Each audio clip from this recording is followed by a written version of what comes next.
आज दुर्नीति निवारण सचेतनता सप्ताह पालन अवसर में आज भद्रक जिला महकुमा आम स्कूल कॉलेज छात्र छात्री मान विभिन्न कार्यक्रम करते आज जिला स्तरीय कार्यक्रम में बहु संख्या योगदान करते आम सचेतन करूँ से आगामी दिन में आम भविष्य आगामी दिन में आम जिलार राज्य और देशर नेतृत्व ने से आम सचेतन करूँ जे कहीं दुर्नीति होता है एवं दुर्नीति को किभली भाव में आम निवारण करें आम समस्ते चेष्टित हेले समाजर विभिन्न वर्गर व्यक्ति विशेष मान सचेतन हेले चेष्टित हेले निश्चित भाव में यहाँ दुर्नीति जोटा गोटे बड़ व्याधि रूप में वर्तमान आम समाज को ग्रासी निश्चित भाव में दूरे दे पार और ये परिप्रेक्षी में पिला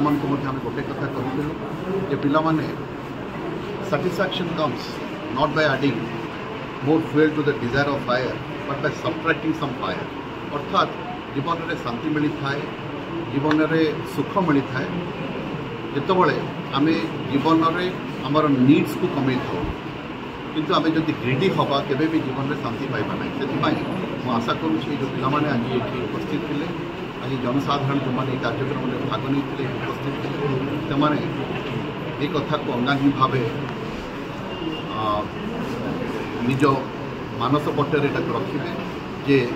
दुर्नीति को निवारण करने आमको आमर नीड्स कमाया पड़ो और आमर ग्रीड को कमाया पड़ो विभाग सचेतनता सप्ताह तो गला 27 तारीख आरंभ है शेष हम सेंट्रल उद्देश्य था समस्त मन में गोटे सचेतनता सृष्टि करवा यार मुख्य उद्देश्य प्रतिवर्ष भाई सब vigilance is our share responsibility समस्त जनसाधारण साधारण नागरिक school college public sector employees सरकारी कर्मचारी कि बेसरकारी कर्मचारी समस्ते दुर्नीति विरोधी युद्ध में निज निजर शेयर देले सर एक वर्ष मध्य दुर्नीति विभाग भद्रक जिले में केते जन को ट्रैक कर वर्ष आम 9 ट्रैक केते जन को दंड विधान कर वर्ष तो 12टी केस दंड विधान है 12टी केस सर ये छोट छोट पिला आज आप डाकिले जो सचेतनता बार्ता देते कौन आशा रखुंट आगामी दिन में से भविष्य आम जो छोट स्कूल विजिलेंस सफल स्कूल पढ़े विजिलेंस सचेतनता करुँच कोमलमती मन भर सचेतनता दूसरी निश्चय भाव यह परवर्ती पीढ़ी जो चाकरी बाकरी करेंगे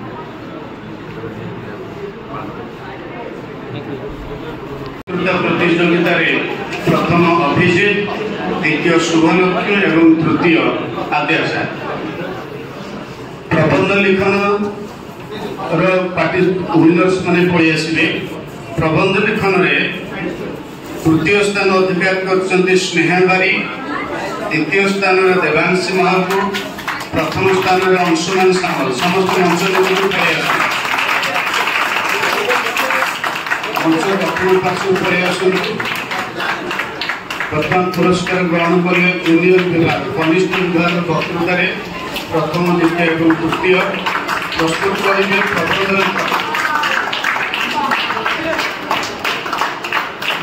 धन्यवाद